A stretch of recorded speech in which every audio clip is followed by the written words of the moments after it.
어, 행안부 장관 후보자에 이상민, 룰라 이상민 아니에요. 전사를 찾아왔어. 너 웃어주라. 네, 그렇습니다. 그 노래를 모르는구나. 내가 너무 오래된 사람이구나, 내가. 잘 알고 어? 있습니다. 잘 알고 있죠. 날개 그- 잃은 천사. 싸바. 아, 저는 그분을 안 좋아해서. 그런 거야?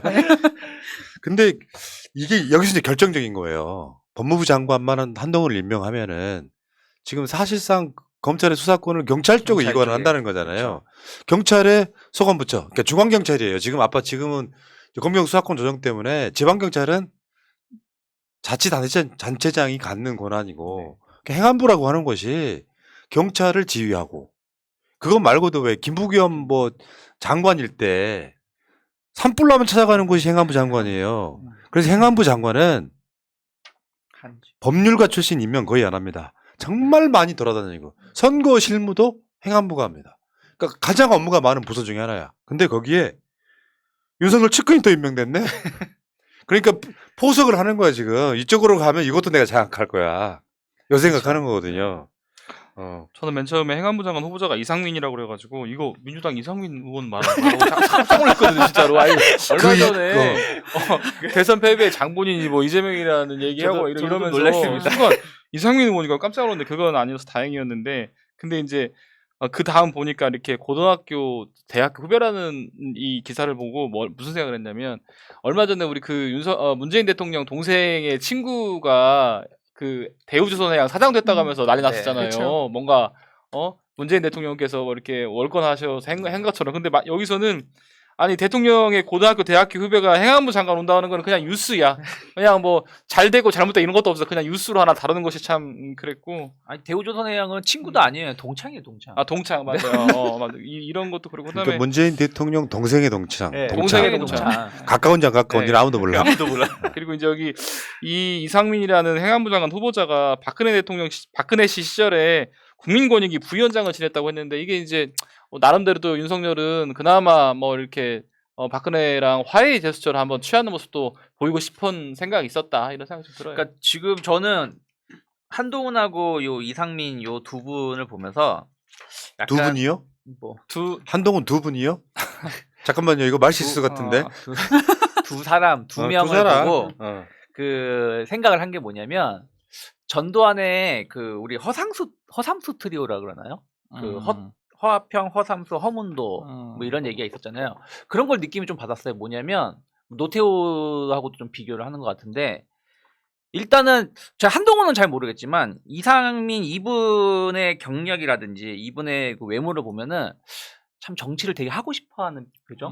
그 얼굴 상으로 보여요. 제가 뭐 그런 거 돈은 잘 모르지만 그러다 보는데 운이 좀 안 맞아서 이분이 정치권에 못 들어온 것 같아요. 그래서 이 두 명을 아까 제 후기자라 말한 것도 이 두 명을 일단은 장관을 시키고 그리고 한 2년 뒤에 국회로 보내서 자기의 핵심으로 당을 장악하려고 하는 생각도 있고 두 번째는 아까 말씀하신 뭐 푸나님도 말씀하셨지만 법무부 장관으로 검사 이쪽 잡고 또 행안부가 최근에 아까 말씀하신 것처럼 검사 선진화법이 어떻게 통과될지 모르겠지만 어쨌든 경찰에 힘을 많이 주는 것이기 때문에 경찰을 지배할 수 있는 부분이 있다 보니까 이 사람을 선택을 해가지고 양쪽을 다 잡겠다라는 생각이 아닌가. 그렇다니까요. 그러니까 정치의 본질이 뭔지를 모르는 사람들이에요.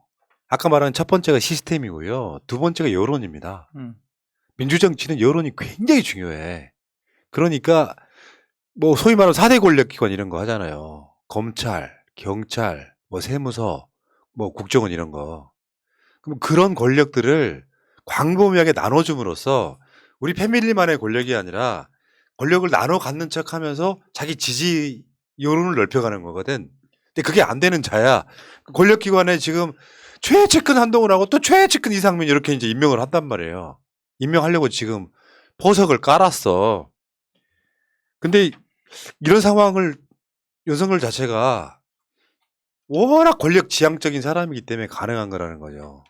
현실적으로는 그게 쉽지 않을 거다. 이게 윤석열이 지금 나는 이미 넘어진 상태라고 봐요. 이 정도의 멘탈이면은 장악할 거라고 하는 의도가 다 보이잖아요. 그러면 사람이라는 게 심적으로 그렇거든. 제가 나 때릴 거를 지금 주먹이 지금 들려 있다는 걸 아는데 내가 막을 준비하는 거예요.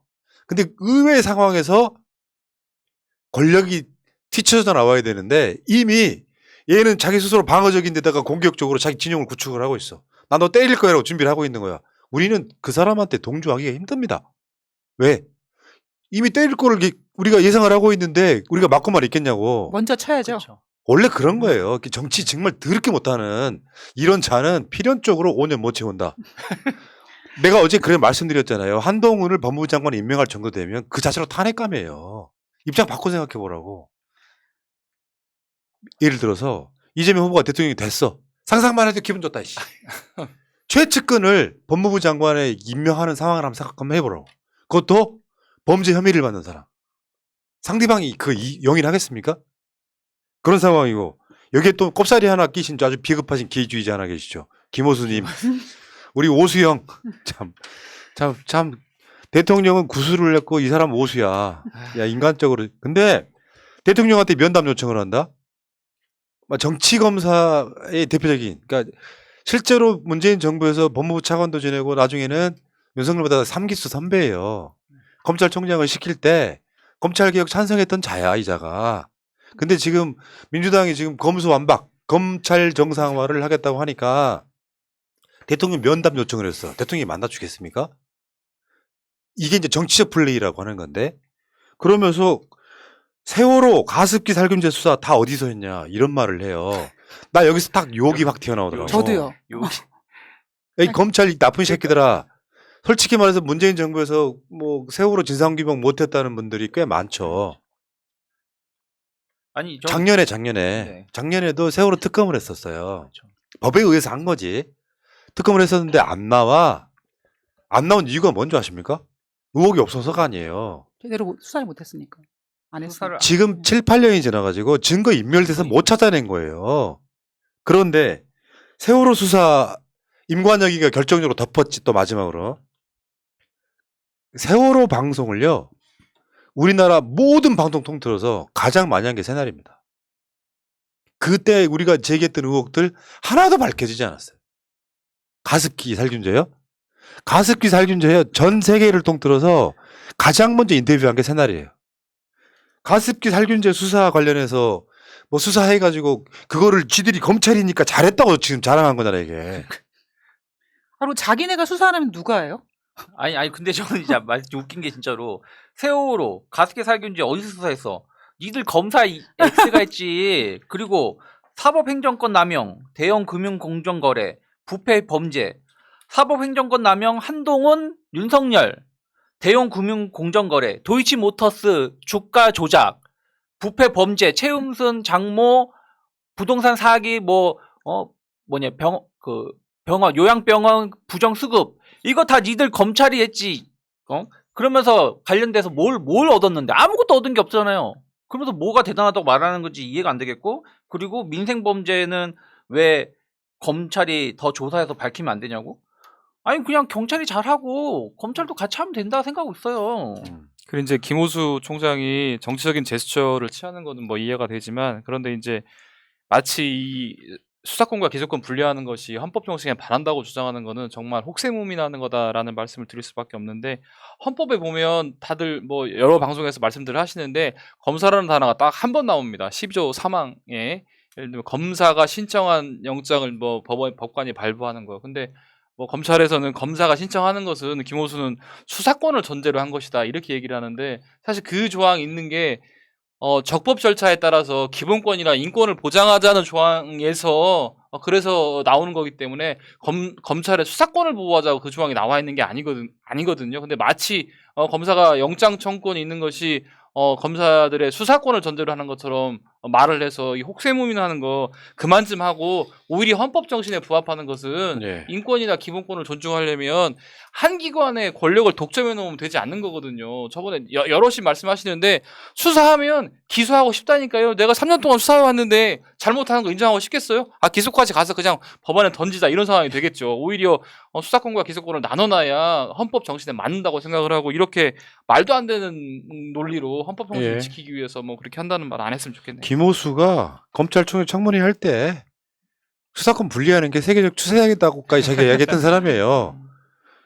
검찰이라고 하는 것이 세월호 이야기 꺼내서 한마디만 세월호 며칠 안 남았기 때문에 8주기가 박근혜 때 세월호 사건에 대한 의혹이 있는 거잖아요. 왜 저 상황에서 우리가 막 발견했던 거 엄청 많아요? 네. 세월호 그 편침 없었어요. 난 지금도 가끔씩 그런 생각이 들어. 세월호가 그 편침이 있었다는 거, 아니었다는 거 우리가 밝혀낸 적이 있거든. 그 편침이 있었고 세월호가 무너졌다고 하는데 문득 그런 의문 들지 않아요? 세월호가 그 편침에서 단 1, 2분 만에 무너진 게 아니잖아. 그렇죠. 그 큰 배가. 그러면 배가 기울어지려고 할 때 프로펠러를 엔진을 돌려서 물가 쪽으로 갈 수 있잖아요. 왜 그게 무너지도록 방치를 했느냐? 첫 번째고요. 두 번째는 그 많은 사람들을 배 밖으로 나오지를 못하게 해서 쉽게 표현하면 왜 다 못 구했느냐에 대한 의혹이 있는 거예요. 그게 세월호 진상규명의 핵심이에요, 핵심. 근데 당시 황교안 법무부 장관이 광주의 검사들한테 전화를 합니다. 국가의 책임이 아닌 걸로 만들어 달라. 그러니까 쉽게 표현하면 세월호 선장 이준석 이런 사람들이 책임으로 만들어 달라고 이야기를 합니다. 그렇게 하면서 사실상 검찰이 다 덮고 이준석한테만 그리고 돌아가신 분 있죠. 있잖아. 갑자기 오래되고 생각도 안 나네 이제. 교주 같으신 분 있잖아요. 세월호 유병헌. 네네네. 유병헌 같은 사람들한테만 뒤집어씌고 끝났어요. 유정헌 추적 드라마 막 이렇게 갖고 이거 덮은 게 검찰이에요. 최소한 김호수가 세월호 이야기 꺼내면 안 됩니다. 아무것도 모르는 자 같아요. 뭔 수사를 그렇게 잘했다고? 말도 안 되는 소리 같고요.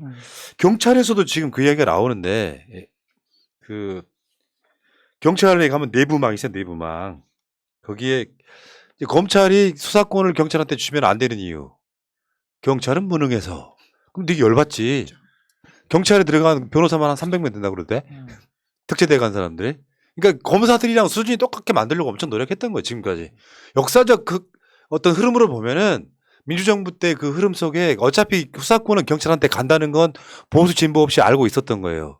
그래서 경찰이 정권을 떠나서 법률 더 전문가들을 끊임없이 자기들 충원을 하면서 수준을 높여놓았어요. 그러니까 이제 뭐 경찰이 무능한 애만 이런 이야기를 하면 열 받겠죠. 엄청나게 받겠죠 지금.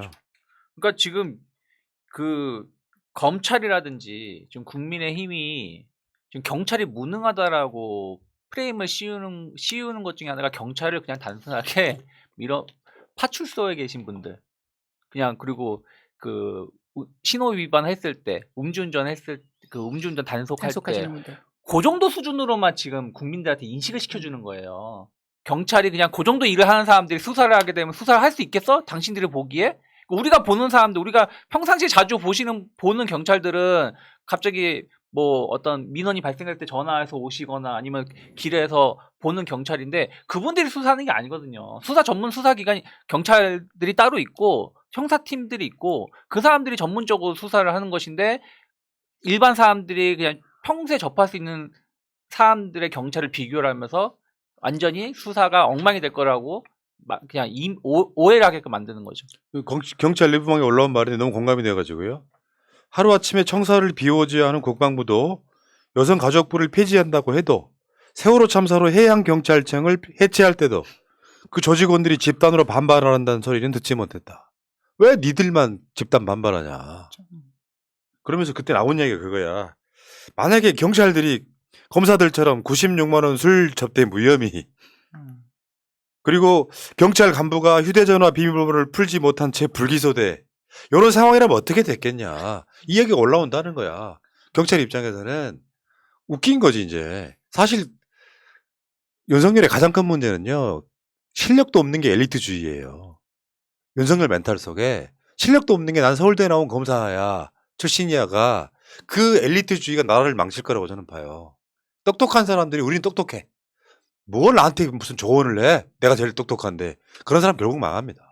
이 이제 집단 반발 소리 이 얘기가 나왔는데 국가공무원법에 보면은 집단운동 금지가 되어 있잖아요. 66조에. 그리고 어기면 1년 이하의 징역이나 1,000만 원 이하의 벌금을 처하게 되어 있는데 근데 사실 그게 이제 검사들이 수사권을 가지고 있지 그 부분은. 그래서 이제 고위공직자 처벌법 관련해서 공수처의 어떤 수사 범위도 여기다가 검사들이 집단 반발하는 것도 집어넣어서 그렇게 개정해서 이렇게 검사들이 반발하는 것도 공수처에서 수사할 수 있도록 좀 개정이 필요하다고 생각합니다. 예.